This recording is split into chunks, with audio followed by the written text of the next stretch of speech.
Okay. Fantastic. We are on Facebook right now, Dr. Malin. I'm going to introduce you to the audience in Spanish, if you follow me. Thank you, doctor. Buenas noches a todos. Bienvenidos sean todos ustedes a un webinario de la Asociación Mexicana de Ultrasonografía Crítica y Urgencias. Ya es un poco tarde, son las 8 de la noche en punto aquí en México, transmitiendo desde Monterrey para todos ustedes desde nuestra asociación AMUSCU y nuestra Unidad Internacional de Entrenamiento en la ciudad de Guadalajara.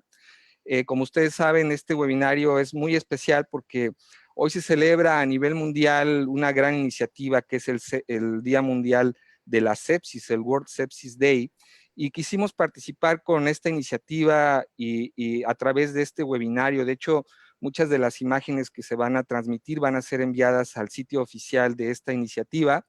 Y por eso, por esta razón, le pedimos a un médico sumamente especial y experto en el tema de la ecocardiografía, específicamente en el escenario de sepsis y choque séptico, porque el doctor McLean verdaderamente es un experto en el tema de la ecocardiografía crítica. Como ustedes seguramente han visto en mucha literatura que él nos ha regalado, él ha escrito infinidad de artículos sumamente interesantes sobre el tema de la ecocardiografía y de hecho estábamos comentando hace rato, él ha escrito varios artículos, no solamente sobre ecocardiografía en general crítica, sino también en el tema de la inmunología y aspectos inmunológicos en sepsis, y él tiene varios artículos sobre esto y ha estado trabajando con su excelente grupo que tiene allá en Australia. Él es profesor y jefe de la unidad de cuidados intensivos del Hospital Universitario de Nepean en Sydney, Australia, y por eso estamos sumamente agradecidos con él por transmitirnos sus conocimientos desde allá. Estamos muy contentos y pues justamente quisimos transmitir este webinario justamente para celebrar ese Día Mundial de la Sepsis. Como les comento, el doctor tiene excelentes trabajos. De hecho, él ha participado en las guías, en las últimas guías, en las guías del Surviving Sepsis Campaign. Si ustedes pueden observar, ahí él está como uno de los autores en el 2016 y justamente por esa gran experiencia en el tema de la sepsis y del choque séptico y del uso de la ecocardiografía crítica en estos pacientes, pues lo hemos invitado y estamos sumamente de verdad agradecidos por haber aceptado. Él es todo un personaje a nivel mundial y de verdad estamos muy contentos y muy agradecidos. Sean ustedes bienvenidos. Como ustedes saben, pueden hacer preguntas al final de la conferencia a través, ya sea en vivo, incluso pueden hablar con el doctor o bien a través del chat que se activa en esta plataforma y poder, desde luego, hacer sus preguntas. También pueden interactuar desde Facebook, pero yo les recomiendo que entren a la plataforma, puesto que la comunicación será más directa y podemos observar sus preguntas. Así que, bueno, pues demos inicio a este fabuloso webinario. Vamos a darle la bienvenida al doctor Anthony McLean desde Sydney, Australia. Dr. McLean, thank you so much for accepting this invitation. We are really honored. Thank you for giving us and spending part of your time with us. Thank you for celebrating this World Sepsis Day with us. Thank you so much, Dr. McLean. And let's get started with your conference. Thank you so much. Oh, and look, let me first of all say hello to friends and colleagues across the other side of the Pacific Ocean. And it's a pleasure and a privilege to be asked to speak to you today. So the subject today is that the role of echocardiography in severe sepsis. And hopefully by the end of the presentation, I would have persuaded some of you that to manage sepsis without echo is running blind in many ways. Because often, of course, with a septic patient, we have to ask ourselves, what exactly do we do in a patient like this who has a really low blood pressure? Do we give them fluid? Do we give them inotropes? Should we give them vasopressors, even with a leg like that? Should we give them thrombolytic agents, antibiotics? Is there a pericardial effusion? So really, at the end of the day, we often know a patient is septic. We know they're often hypotensive, but we don't quite know exactly what's going on with their cardiovascular situation. So if we're looking at sepsis in the heart, we're really looking at, I've divided into three areas. One is the direct action of the interaction between sepsis and the heart. The second is the indirect action of sepsis working on the heart. And thirdly is, how do we use echocardiography to improve the management of our patient? The direct effect is not that difficult to understand. I'm sure you've seen plenty of cases of patients with endocarditis, with an abscess around an infected valve and associated valve dysfunction. Now, this is an example that's not particularly difficult to follow. This is a 41-year-old woman who was an IV drug user, and she was septic. And this here is a view of her heart, and this is the right ventricle here. Here's the right atrium here. This is the tricuspid valve, and it's not difficult to pick up that she has this really large, very large mass on her tricuspid valve. And in fact, if this is centimeter markings down the side, you can see that vegetation is at least 3 centimeters long. And so it's a tricuspid valve vegetation. But the other thing that we'll come to, and I'm not going to spend a lot of time on this to say that that's an easy one. But what happens when you have an abnormal valve and there's some thickening and it looks like a mass? And I'm not going to go through all of these except to say there is certain advice to give you an idea as to whether the mass, the abnormal mass you see on the valve is a vegetation or it's not a vegetation. Things such as whether it's low reflectivity, whether it's on the upstream side of the valve, what sort of shape does it have? Is it mobile? The mobility different to the tricuspid valve itself, et cetera, et cetera. So there are a number of features that we use to identify whether the mass on the valve is a vegetation or indeed is it something else like a thrombus or degenerative change. Now that one wasn't particularly hard, but often the diagnosis of infectious endocarditis can be challenging. And I would suggest that always go back and look at the modified Duke's criteria, because in fact, this is one way of making sense in a difficult situation. For example, if you have definite infectious endocarditis, then it's because microorganisms have been identified by culture or by a valve that's removed, but it's actually examined by the pathologist looking at tissue. The other way you can do it is to look at the clinical criteria, and we'll come on to those in a moment. You need either 2 major criteria, 1 major and 3 minor, or 5 minor. Possible infectious endocarditis is you don't really have 2 major criteria, but there is something to suggest that it could well be endocarditis. And the other thing is to rule out endocarditis, a vegetation. If you've got no resolution with antibiotics, if you can't find pathological evidence following surgery or an autopsy. So you've got to be very careful. And I would suggest that if you are trying to diagnose endocarditis using echocardiography, learn the very simple Duke's criteria. And the Duke's criteria are quite straightforward. You need 2 major criteria. There's 4 criteria here. Now, there's only 2 regular ones that you would use. One is the blood cultures are positive for infectious endocarditis. And normally you need at least 2 blood cultures more than 12 hours apart. And the second thing is that you have a positive echocardiogram. So if you have those 2 with a typical organism, abnormal echo, you've made the diagnosis.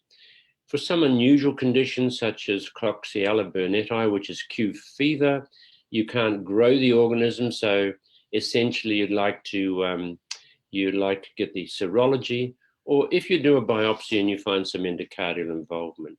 But it's really the 2 major criteria are blood cultures and echocardiogram. The minor criteria, as you know, you've learnt this at medical school, there's a number of criteria. And just remind ourselves that you can have Osler's nodes, you can have red, purple, slightly raised tender lumps on the fingers or toes as shown up here. You can have Roth spots, which are these features found in the fundus here.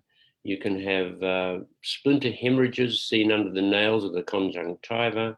You can have Janeway lesions, which are small, non-tender, erythematous hemorrhagic lesions, or you can have purpuric lesions. And of course, these are stigmata that you'd all be familiar with, although we don't see them that commonly.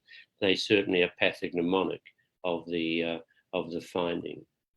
So let's just look at something here. Now, this is another case where, to give you an idea, is that first of all, you do a transthoracic study as shown up here. You can see a mass on the mitral valve. This is the left ventricle. Here's the left atrium. Here's the right atrium, the right ventricle. You can see a mass on the valve. You would then just try and see whether there's any valvular dysfunction. And here we have a mitral valve, and this color Doppler is showing us that there's associated mitral regurgitation. But if you really want to know more about the vegetation, then you should use a TEE for clarity. And this is a transesophageal study that shows the left atrium here, the left ventricle here, and you can see that vegetation with a lot more clarity in the setting. So commonly we would use transthoracic first of all, but remember it only has about a 60% pickup rate, whereas a transesophageal has a 90% pickup rate. Transesophageal, of course, gives us more information. This is a transesophageal of a sort of thickened mitral leaflet here. And using color, we can see, in fact, that there's a perforation of the leaflet coming across here. So we often pick up more than just the vegetation. We can often pick up what are the exact abnormalities that we find. So I'd like to give you a case study just to bring it a little home. You will find throughout this talk that I'll be talking both about basic echocardiography and more advanced echocardiography. And at the end of the discussion, I'll bring it back to how it suits you as an individual, whether you're just starting off using echo or whether you are an advanced user. Now, this is a 67-year-old woman who was found unresponsive at home. She was hypothermic, she was hypotensive, she had a low blood sugar. She had actually had a steroid injection the week earlier. And when she was in the emergency department, she was found to have a systolic murmur that hadn't been heard previously by the cardiologist 1 week. But on this occasion, we found positive blood cultures of gram-positive cocci. She started ceftriaxone and low-dose norepinephrine, and we did a transthoracic echocardiogram. Now, this is the echocardiogram. This is the apical four-chamber view. Here's the left ventricle. Here's the right ventricle, left atrium, right atrium. And what stands out is what exactly is this mass here? Because if we look more closely, it doesn't appear, in fact, to be on the valve. It appears to be below the valve. So here we have the right atrium. Here we have the tricuspid valve. Now, it would be very unusual to have a vegetation that's not attached to either a valve or attached to a device such as a pacing wire or a central line. And when we look at it more closely, we can see, in fact, that not only is there a mass here, as shown here, but we can actually see, oh, I seem to have lost it. I'll just go up. Here we are. Unfortunately, we seem to be losing our pictures here. I'm not sure why. What it really showed was that at the time that she had a mass in the right atrium, she also had a mitral regurgitation, but also a jet that appears to go across the interatrial septum.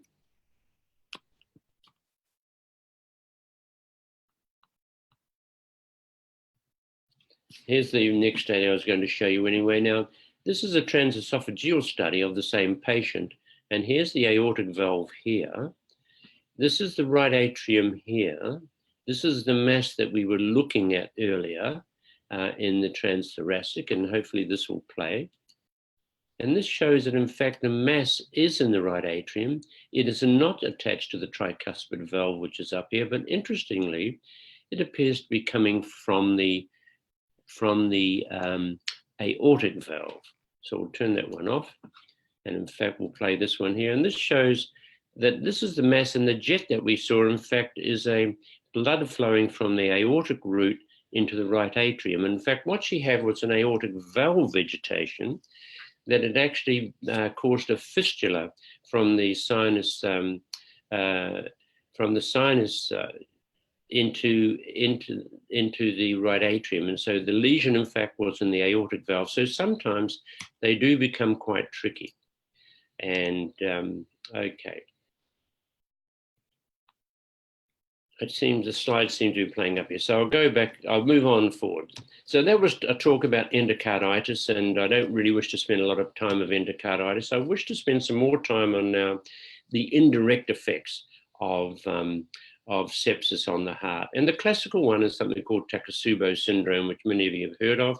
In fact, this is just a publication earlier this year in intensive care medicine, which was written from the perspective of an intensive care physician to say, if you have a picture like this, for example, where you have a left ventricle, where you have very good contraction at the base, but no contraction at the apex, is this a Takotsubo syndrome, or in fact, is this a left anterior descending artery obstruction causing a myocardial infarction? And this is the first day, and in fact, this is some days later that shows, in fact, that there's return of function to the apex. And so this is really quite consistent with Takotsubo syndrome with reversible myocardial depression as a result of sepsis.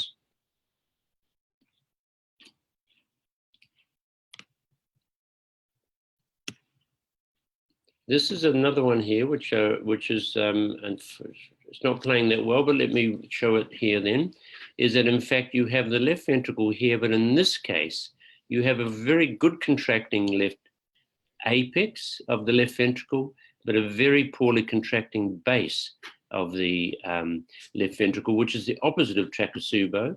And in fact, if we look at it here, we can see this is a few days later, which is not playing that well, unfortunately, is in fact, it's all normal again. Of course, this is the reverse of Takotsubo, and we give it the name of reverse Takotsubo syndrome, which is also associated with sepsis.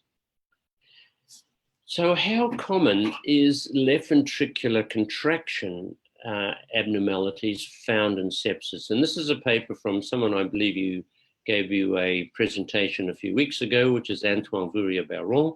And in his paper back in 2008, they found a figure of 60% of their patients with septic shock, in fact, had impaired left ventricular contraction. So it is a common finding in sepsis or septic shock that you have reduced left ventricular contraction. Now, this is, we won't look here, this is just another paper from Polito from the Mayo Clinic, who says it's not only systolic contraction, you also have quite considerable diastolic contraction, left ventricular systolic contraction, and right ventricular abnormalities as well. So myocardial dysfunction in sepsis involves not only left ventricular contraction problems, but also diastolic dysfunction and right ventricular dysfunction.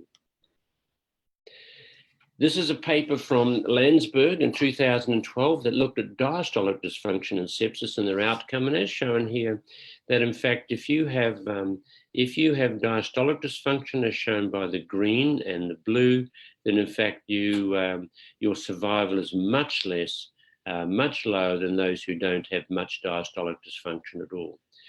We should be a little cautious with the study because, in fact, they based the diastolic dysfunction solely on the microannular E wave. And for those of you who do advanced echocardiography, you would know in this day and age, that is not adequate on its own to diagnose diastolic dysfunction. But the point is made that if you have some indication of diastolic dysfunction as a result of sepsis, you have a much worse outcome. Your survival is much less. We, in fact, looked at this in more detail because there was a lot of debate that if you had lower left ventricular contraction or dilatation, then some early studies suggested that, in fact, you had a better outcome, that, in fact, your survival would be much better. So we did a meta-analysis, and I particularly want to acknowledge my colleague, Stephen Huang, who's a statistician expert. And in this particular group, we looked at the conclusions from the meta-analysis was that there was no evidence that survivors from severe sepsis or septic shock had lower ejection fractions. If you didn't index it according to body weight, it was probably mildly increased in survivors, but not indexed. And there was no difference in right and left ventricular dimensions in either survivors or non-survivors. So we don't believe in this idea that if you do have reduced left ventricular contraction, you will have a better outcome, although some people, in fact, push this quite strongly. So let's not forget the right heart and sepsis. The right heart, in fact, is also affected in sepsis. We don't really take a lot of notice of it most of the time because we're so focused on the left heart. But in sepsis, you also get reversible myocardial depression. You get right heart chamber dilatation. Of course, you get valvular dysfunction as shown in that first example that I showed you, particularly in IV drug users with the right heart. Of course, we can assess pulmonary artery pressures, and that's pretty important in determining whether the right heart is affected by pulmonary involvement.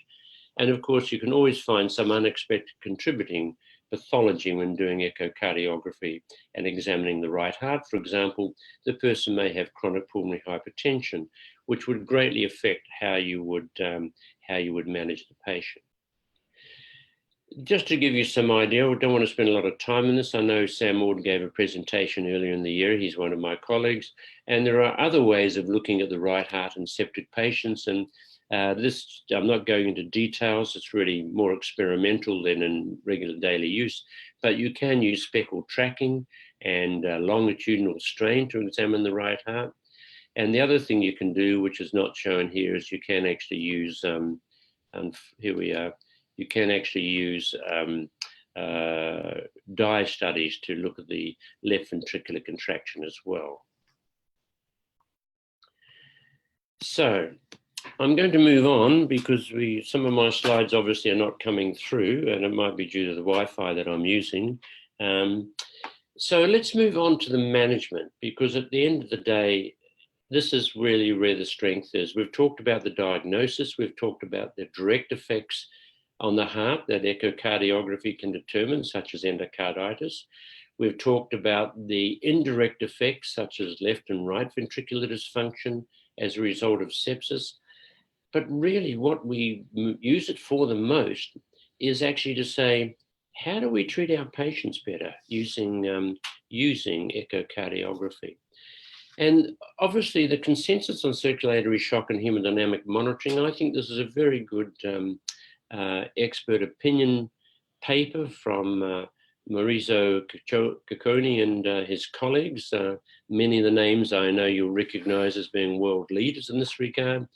And the important thing was to say, I just outlined point 14, is that when you have hemodynamic assessment, which is examination, an ECG, etc., you don't quite know what the answer is and you're given a bit of fluid, you should go automatically doing an echocardiography. And my opinion is that, in fact, if you have a patient in shock, you should basically be doing an echocardiogram automatically in all of those patients. You might have to move to more invasive technologies, but the use of echocardiography would only augment the use of other techniques, and in many cases overcomes the need to do other techniques because you get all the information you want using echocardiography.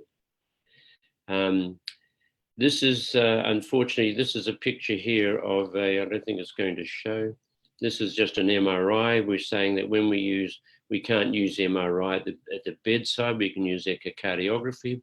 But we would be looking for either modality, looking at hypovolemic shock, we're looking at cardiogenic shock, we're looking at obstructive shock or vasodilatory shock. Now, what I'm going to do here for a moment, I'm just going to interrupt my presentation because I wonder whether some of those video clips are going and therefore interfering with some of these. So just bear with me for a moment.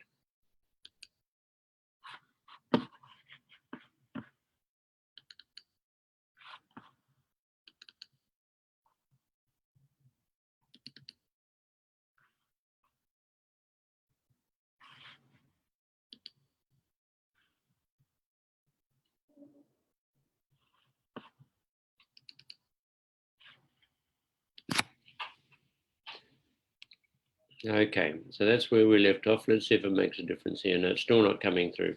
So in echocardiography should be an automatic use in cardiogenic shock, obviously, because how do you know what's going on with the heart? You don't know whether it's right ventricular dysfunction. You don't know whether it's left ventricular. Hypovolemic shock, it's very helpful. Obstructive shock, of course, is essential because it might be the only way that you can determine the patient has a pericardial tamponade. It might be the only way, it will be the only way you pick up left ventricular outflow tract obstruction, which is something we find increasingly in our patients.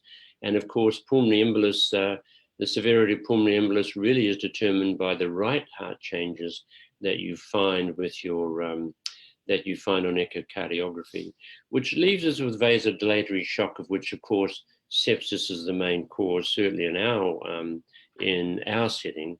Sepsis is the main cause of vasodilatory shock.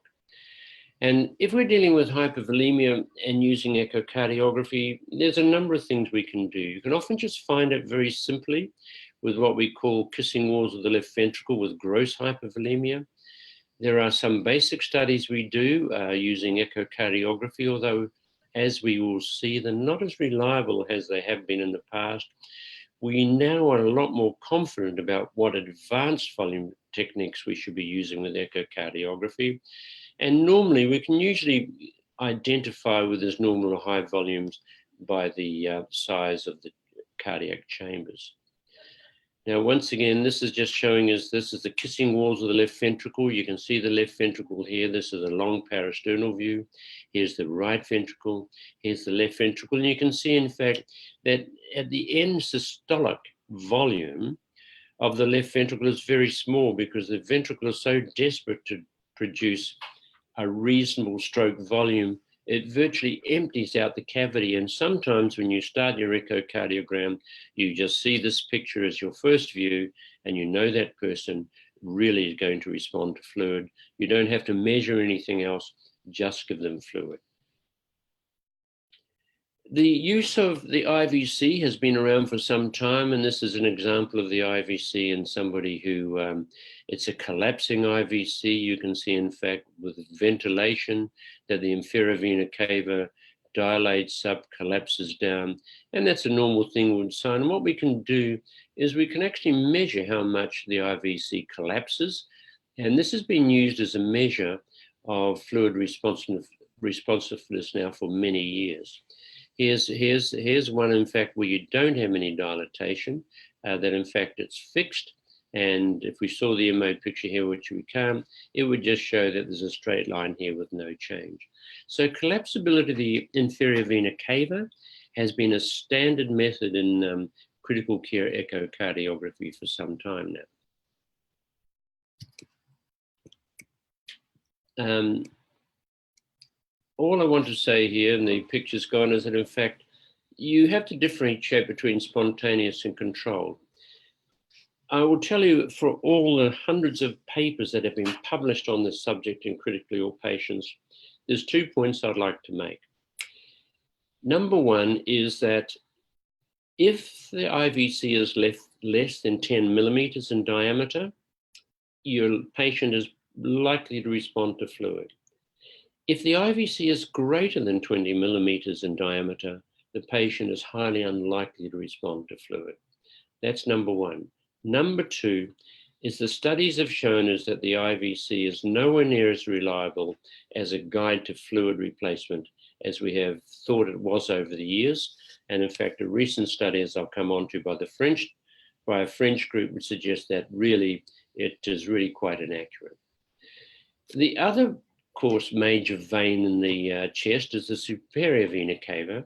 And in fact, this is only determinable by the use of transesophageal echocardiography, which is why experts like Antoine Verrier-Baron and his team use it, because in fact what you can do here is you can look at the IVC, put an M mode across, and you can measure the collapse, and the magic number is if it's greater than 36%, the patient is likely to be fluid responsive. Now, what we've found over the years is that when we go from the simple measures, we should go to the advanced measures as shown here. And this is the results of a paper from the French group that shows that when you look at all the methods of measuring, of predicting fluid responsiveness in critically ill patients, there's really only two that have good specificity. And even then there's a question mark over them, but we use them and they have a place. One, as I pointed out, is the change in superior vena cava dimensions with ventilation. And the other thing we call the change in the velocity of the blood flow across the aortic outflow, the left ventricular outflow tract. And change in IVC and change in pulse pressure is nowhere near as accurate as you would like. This is just a picture here, and I'm pleased, although some of my slides are not coming through, that in fact it shows what I want to know is that you do a maneuver here, and there's two maneuvers you can do, because if you're assessing fluid responsiveness, you need to do a maneuver, and one maneuver is that you give fluid. And then what you do is you either measure the cardiac output or you measure a surrogate of the cardiac output, which in this case is something we call the velocity time integral of the left ventricular outflow tract. And as you can see in these numbers here, the LVOT VTI is 22. So you can measure that. That's before you give fluid. Then you give fluid. And if you have a greater than a 15% increase, that will show you that the patient is responsive to fluid. Now, the other thing you can do is if you're concerned about giving the patient fluid, for example, they're on the borderline of maybe going into pulmonary edema, and if you give it to them, you can't take it back. The other maneuver you can do, of course, is straight leg raising. And if you do straight leg raising, and once again, either measure the cardiac output or a surrogate of cardiac output, such as VTI, then once again, you're looking for a 15% change. Some say 13%, some say 15%, but around about 13 to 15% change. That shows that it's a positive test and the patient is likely to respond to fluid. So, in summary, using echocardiography to assess fluid responsiveness, number one, kissing walls of the left ventricle, very helpful, very crude, don't have to measure anything. Number two is you use a dynamic maneuver such as straight leg raising or giving a mini fluid bolus and then checking the cardiac output or its response. Number three, if you do a transesophageal study, you can use superior vena cava. And then last of all comes the inferior vena cava. Okay, so let's just talk now about left ventricular systolic function, because left ventricular systolic function we've discussed already. Really, what I'm going to do here.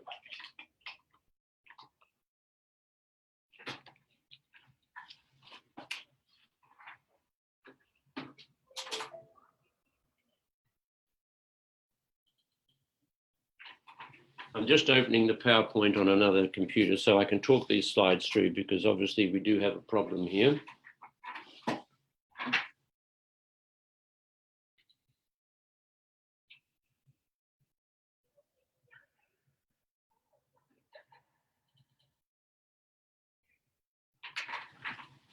Now, unfortunately, this study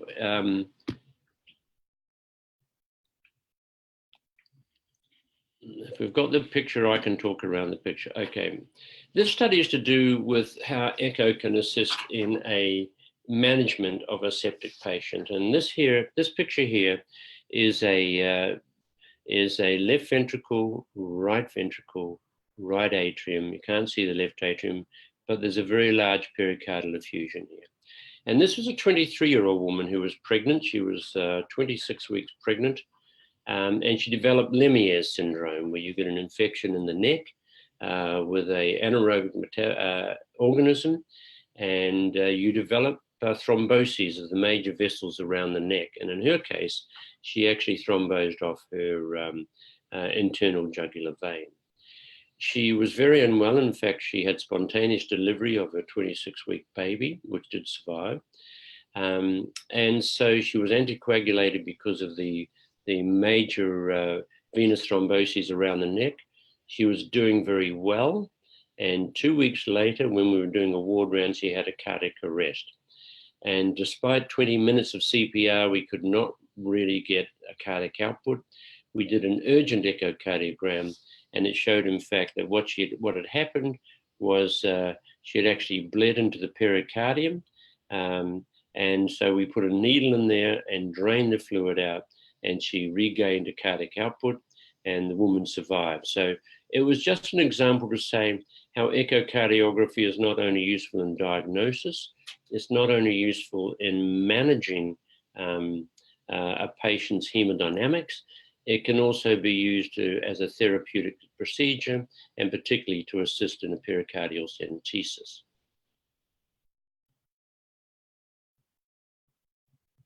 Now, I've only got a few more slides to go, so although we've lost them, I can talk them through. Many of you who are watching this probably do basic echocardiography, and you think that a lot of the things that I've shown you are probably going to be too complicated for you. And it's true in a way, because it takes some time before you develop your echocardiographic skills. However, don't lose hope, because in fact, what we do teach is in fact you can learn a basic echocardiogram in a very short space of time. And the background of this slide you can't see is actually the 2008 publication by the expert panel on echocardiography for the critically ill clinician. And this was an expert panel that was held around with experts from around the world, including North and South America. And it was decided that in fact, that echocardiography should be taught at 2 levels. One was the basic level, and we run a course here in Australia called RACE, or Rapid Assessment by Cardiac Echo.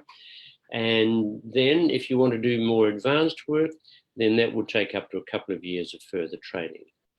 The basic study is actually, you don't use Doppler. And what you do is you learn how to do 4 things. You learn how to assess left ventricular contraction. You learn how to measure right heart function. You can assess fluid status, and you can determine whether there's a pericardial tamponade.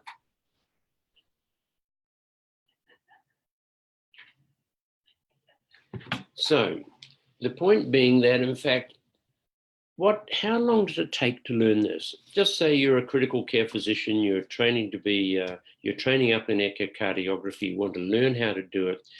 This course we would teach in a 2-day course, and you go away and do another 30 to 50 studies. And for example, our trainee doctors do this course. They don't do the advanced stuff, but in the middle of the night, and somebody in shock, and somebody in septic shock, they can use the transducer from the probe. They can put the probe on the patient and say, I can tell you that the left ventricle is contracting well or not contracting well. They can look at the right heart and say whether the right heart is dilated. They can pick up signs of the fact there may be pulmonary hypertension, and therefore are they dealing with a pulmonary embolus. Fluid status, as I said, that's a little more difficult, but they will certainly pick up certainly very marked hypervolemia, such as kissing walls of the left ventricle. And more importantly, they'll pick up when you shouldn't give fluid by looking at the heart and the size of the left ventricular left ventricle and the left atrial chamber sizes. And if they're very large, and particularly if you've got fixed movement of the interatrial septum, you would not give that person fluid, because you'll put them into pulmonary edema. And fourthly, although it's very uncommon, when you do find it, you have to act urgently, and it's really not difficult to pick up whether a person has a pericardial effusion, and also whether there's tamponade being caused by that fluid collecting around the pericardium. So for those of you starting off, do not get sidetracked or overwhelmed by all these advanced methods. Just learn how to do a basic study, and when you're good at that, if you want to, you can go on and do the more challenging stuff. This is just a picture up here of a patient. This would be a basic study up here. And this shows a patient who has it's a cross section or a short parasternal view. It's showing in a person in shock, it's contracting very well the left ventricle. But what's important is the right ventricle is very big, and you've got flattening of the ventricular septum. And this is classic. This is a picture you would find classically in acute pulmonary embolus. This one doesn't show, and I don't think, what's this one here? Unfortunately, obviously it's not managing them. So let's move on. This was just to show you the basic course. You'd pick up a vegetation on the valve here. You don't have to do anything special. You would find that after you've done a few studies, you'd pick it up there quite easily. In this particular one here, it's a very poorly contracting left ventricle, and without actually have to measure anything, you would know that would be contributing to the person being in shock or hypotensive. So, this is the state of the art in 2018. In fact, is the basic competency from 2011. Although the expert group met in 2008, it was published in 2011. Charlie being the main author on training in basic competency, and then it was followed up by another one a few years later, looking at for advanced critical care echocardiography. So the point to be made is that, in fact, there's a lot of guidelines and roadmaps out there for you to learn or to guide you how to go in terms of picking up the skills in echocardiography to assist you in the management of your patients. So I'm sorry about some of those slides not coming through. But hopefully we talked our way around them. So I'd be quite happy to finish my presentation there and then take on questions at this stage.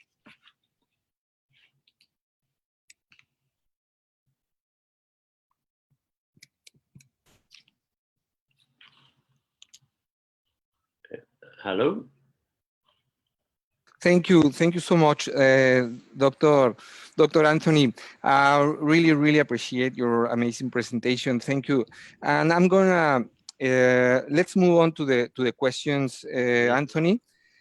Bueno, si existe alguna pregunta parte de los participantes que nos están escuchando en la plataforma, en este momento la podemos hacer. Hay algunas preguntas, sobre todo relacionadas con la función diastólica, que es donde el doctor ha escrito bastante junto con su grupo y sus demás colegas, ha escrito mucho. De hecho, recientemente el doctor McLean, junto con otros médicos, hicieron una revisión de las guías y compararon las guías de función diastólica actuales con las anteriores y vieron que había mayor incidencia utilizando las nuevas guías, etcétera. Ellos han explorado mucho el tema de la función diastólica en los pacientes de la terapia intensiva, porque al final sabemos que muchas de las evaluaciones o muchos aspectos de la ecocardiografía crítica son muy particulares para los pacientes críticos y que no se pueden aparentemente no podemos aplicar todo lo que está escrito en muchos de los papers o de las guías, puesto que son hechos para otros grupos de pacientes, pero precisamente todos estos expertos que nos han acompañado a lo largo de todo este tiempo en los webinarios son médicos que han publicado específicamente sobre la ecocardiografía en pacientes críticos, y el doctor ha explorado mucho este tema y le vamos a hacer algunas preguntas relacionadas sobre todo con la función diastólica, ya que él ha publicado recientemente y mucho acerca de esto. Dr. McLean, there are some questions from the audience, above all related with the diastolic function in sepsis, because as you know, you have written a lot of this topic and there are a lot of people interested in this particular topic. So one question, Dr. McLean, is the diastolic dysfunction in patients with sepsis.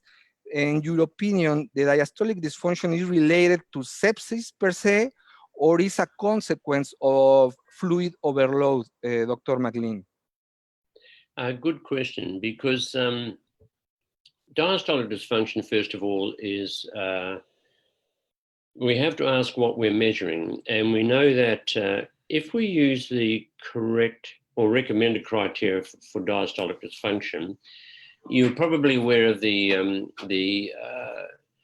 expert guidelines coming out of the United States in 2016. And what you actually need is a number of findings. You need changes in your E over E prime. You need changes in your E prime from both the septal and the lateral annulus, a dilated left atrium, and mild pulmonary hypertension.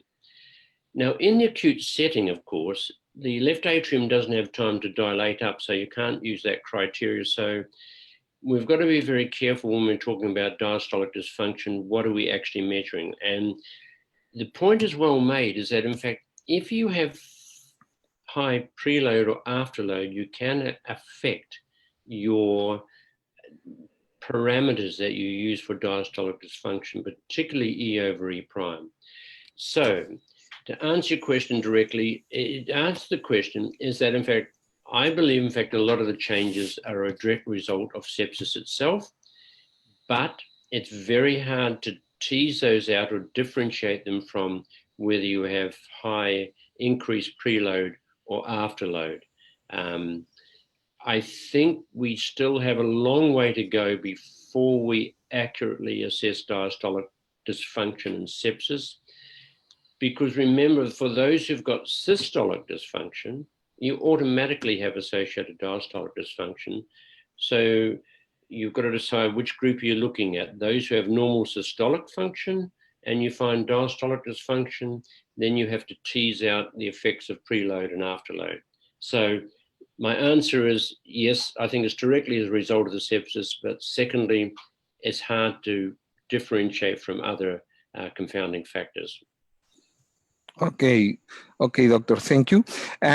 Bueno, el doctor McLean, si ustedes han visto su literatura, también ha hecho algunos comentarios sobre el tema candente sobre el betabloqueo en los pacientes con sepsis y específicamente en este escenario de pacientes hiperdinámicos. Y él recientemente, una de las editoriales que él escribió, él aparentemente, el doctor McLean, no estaba muy de acuerdo en el uso de esmolol en los pacientes con sepsis. Por eso vamos a hacerle algunas preguntas. Dr. McLean, the use of esmolol in patients with sepsis, you know, this is a very hot topic, and there are a lot of physicians interested in using esmolol specifically in patients with sepsis and shock septic from the studies from Guerin and so on. In your opinion, you have written some papers about this, Anthony. Actually, you wrote an editorial in intensive care with other colleagues, and you said no for using esmolol in patients with sepsis, but in other articles, Anthony, in other papers, you have written that it's important to decrease the heart rate in patients with diastolic dysfunction. What can you say in this topic? It's very interesting to hear you about this topic, Anthony. Look, it's such a controversial area, but yes, we did write that paper saying no, but that was really in response to the paper in the journal that was using ventricular coupling, and we felt that didn't really give the clues we want. But if you ask my question, do I think there's a potential role for esmolol and beta blockers in sepsis? The answer is yes, I do. The question is it due to the lowering the heart rate effect of esmolol? And if that's the case, would we pick up similar findings using other agents such as ivabradine that would lower your heart rate? Or is it due to the beta blocking effects of the esmolol? Or is it due to a combination of them both? It's and also in the paper where esmolol was used, the other thing that was very interesting is that most of those patients also received levocimendin, which is a good inotrope in its own right. So the picture becomes a little cloudy, but to answer your question, I think there is a future for beta blockade in sepsis. I don't think we've really found a way of identifying which parameters we should attack, whether it should be the heart rate. If it's the heart rate, why not use ivabradine rather than give esmolol plus a catecholamine. That doesn't make sense. But if you gave ivabradine and a catecholamine, that does make sense. However, if it's the beta blocking effect, then maybe one of the first things we should do is reduce the amount of catecholamines that we're using on these patients, because that we know from examples that the high levels of catecholamines damage the heart directly. So it's still open for debate, but my impression is that it will find a place. Okay, doctor, thank you. And if you summarize the topic about esmolol using MCLEAN, Dr. Anthony, in your opinion, which patients the beta blocker could be efficient and not dangerous, Dr. MCLEAN? For instance, is septic cardiomyopathy a contraindication to beta blockade? What kind of patients do you use? No, I don't think it is. In fact, I think septic cardiomyopathy, we are aware that high doses of beta agonist activity is not good for the heart. There are some studies to suggest that the Takotsubo type syndrome that occurs in sepsis is due to differential activation of the beta 2 and beta 3 receptors in the heart. It's all a little confusing because it depends on which study you look at. So having said that, I think beta blockade would be good for the left ventricular. It would protect the left ventricle, because let's face it, out there in the world outside the ICU, we use beta blockade all the time to improve left ventricular function, and you would not have a patient with a serious cardiomyopathy not on a beta blocker.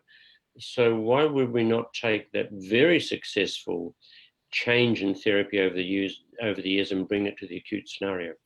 The problem we have, of course, is that we have someone in whom we are supporting the blood pressure by using epinephrine or norepinephrine, so it doesn't make sense to give a beta blocker as well. But yes, I think that would be, and I guess my tendency is also to use levosimendan for the heart, mainly to try and avoid beta agonist activity. And if I could put a beta blocker in there as well, because I'm not troubled by the peripheral blood pressure, then I would. Ok, thank you, doctor.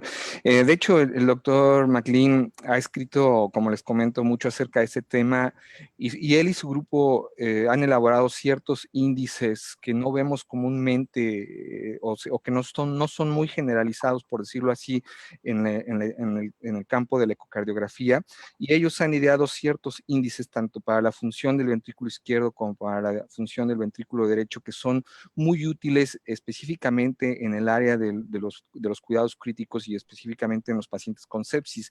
De hecho, el doctor MCLEAN publicó recientemente un índice que es el índice E' sobre S' para los pacientes que están en un estado hiperdinámico, y es justamente lo que le vamos a preguntar, porque hay ciertas dudas acerca de esto.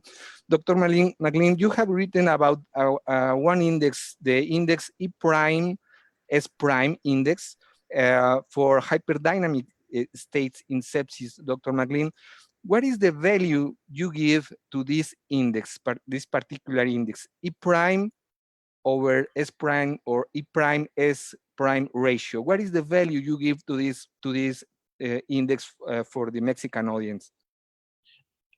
We're very excited by this because in trying to unravel the challenge of measuring systolic and diastolic function in sepsis and using E' and A', they've always been separated before. But we know that in fact, that E' has had a relationship to systolic dysfunction, which we put aside because it's been used for diastolic dysfunction.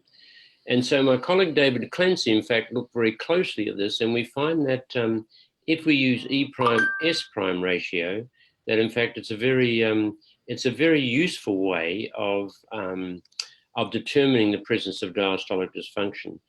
One of the problems we have, of course, as we go back to this same core problem is, what's your gold standard? How do you actually measure diastolic dysfunction in the critically ill? And until we get a really good gold standard, which I don't think we're going to get, then then parameters like E prime over S prime may be in fact be very helpful in this regard. We intend to do more work on this. Okay, doctor, thank you. And well, there are some questions, Anthony, about the left ventricular filling pressures. How to differentiate between cardiogenic versus septic shock, looking at the filling pressures, Dr. McLean? How do you summarize the left ventricular pressures and the difference in each other? The straight answer is you can't, because you're measuring elevated left ventricular end diastolic pressure, or its partner, elevated left atrial pressure, and it really doesn't tell you what is the underlying pathology causing it. You may pick up its left ventricular dysfunction, but once again, the actual pressure itself is not going to tell you whether it's myocarditis, sepsis, or cardiogenic. It's a little like putting a pulmonary artery catheter in, and you measure the cardiac output is low, and that's all very good. It tells you it's low, but it doesn't actually tell you what was causing the low cardiac output. Echo is much better than a pulmonary artery catheter because you can measure the left ventricular end diastolic pressure, and you can look at the left ventricle and the right ventricle, and then you can determine what is contributing to that elevated left ventricular end diastolic pressure. Sometimes it's very clear. For example, if you have a very strongly contracting left ventricle with very thick muscular walls, then you know it's going to be diastolic dysfunction. If you look at a left ventricle which is dilated with a very weakly contracting walls, then you know it's going to be systolic dysfunction plus or minus a degree of diastolic dysfunction. There are clues that you have. For example, if you're concerned, like Takotsubo is a classical one. A person comes in undifferentiated. The distal part of their left ventricle is not working well. Their left ventricular end diastolic pressures are elevated.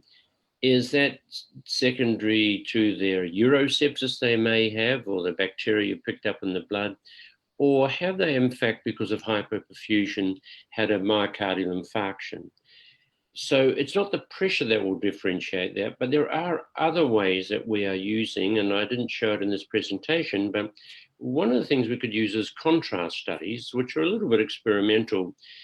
But if you can determine that contrast is going into the myocardial wall, it will go into a wall if it's a septic cardiomyopathy. It won't go into the wall if it's a coronary artery occlusion.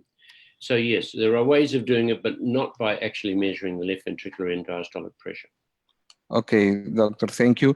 Bueno, como ustedes saben, se ha escrito también mucho sobre el cómo incluso pacientes con función sistólica supranormal sobreviven menos que los pacientes que tienen una menor contractilidad en el ventrículo izquierdo.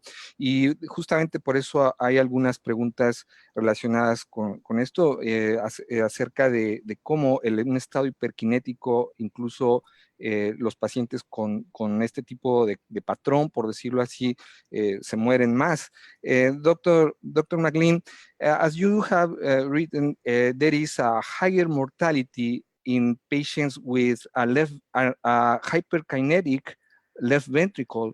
What is, in your opinion, what is what's the reason, or what is the cause of this higher mortality in patients with a supranormal systolic function? What is your opinion about this? The supranormal systolic function. Look, once again, it's probably a little difficult to untangle that, because we know a lot more now, and this is by using echocardiography. For example, people used to die because they had a very hyperdynamic left ventricle, but that was because it wasn't picked up. They had left ventricular outflow tract obstruction. And we know now that if we pick up left ventricular outflow tract obstruction, that we have to do the reverse of what we do in cardiac failure. You have to take them off inotropes, and you have to give them a lot of fluid, and thirdly, you have to lower the heart rate, so you improve diastolic filling. So over the years, some of those things which we attributed to systolic function, whether augmented or decreased, was probably, that was a reflection of some other pathology in the heart.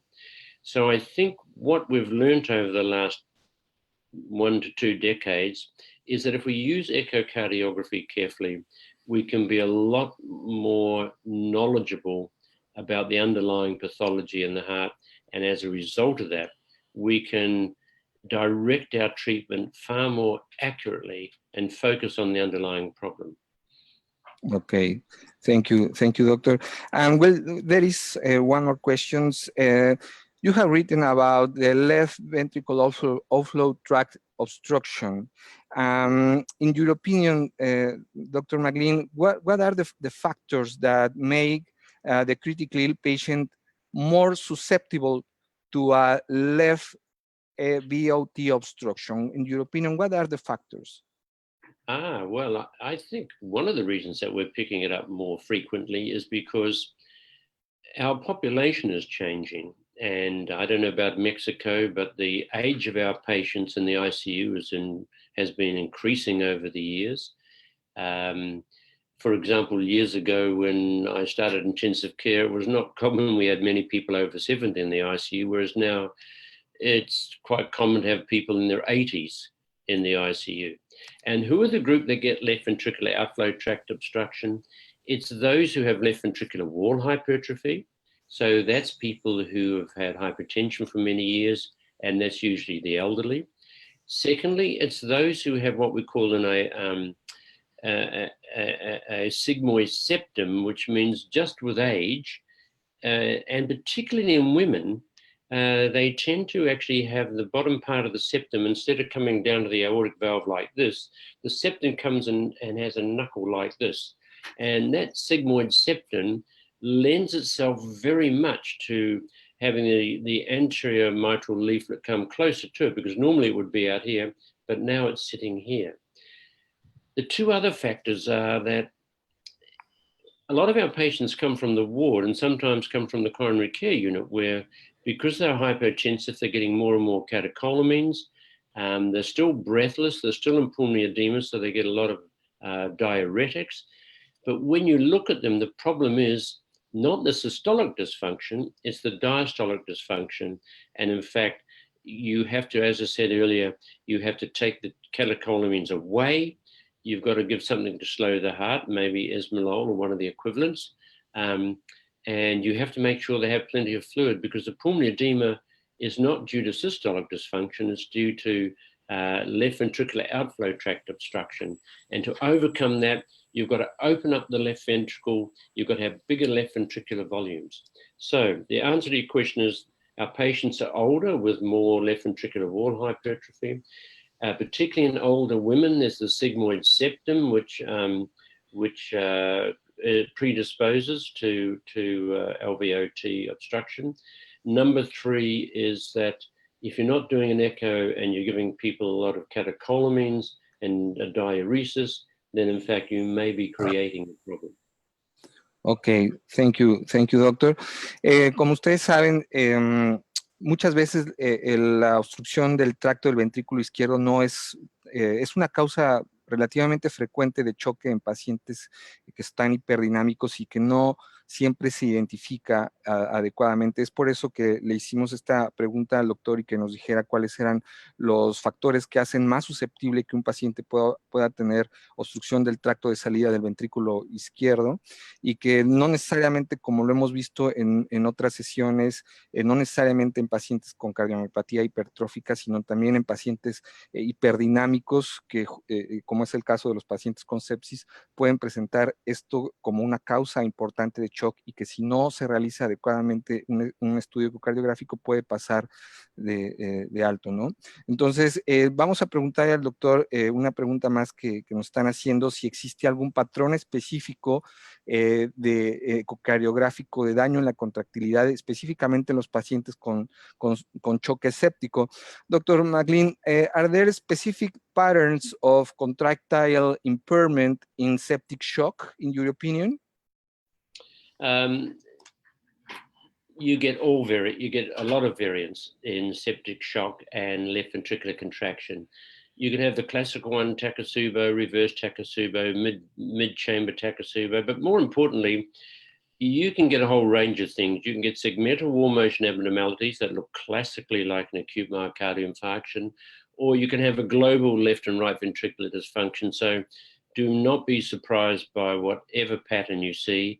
And the only way of being sure that it's due to the sepsis is there are two ways. One is do a coronary angiogram to make sure it's not underlying coronary artery disease, or better still, in some of our patients, just wait it out and see if those abnormalities are reversible over a few days.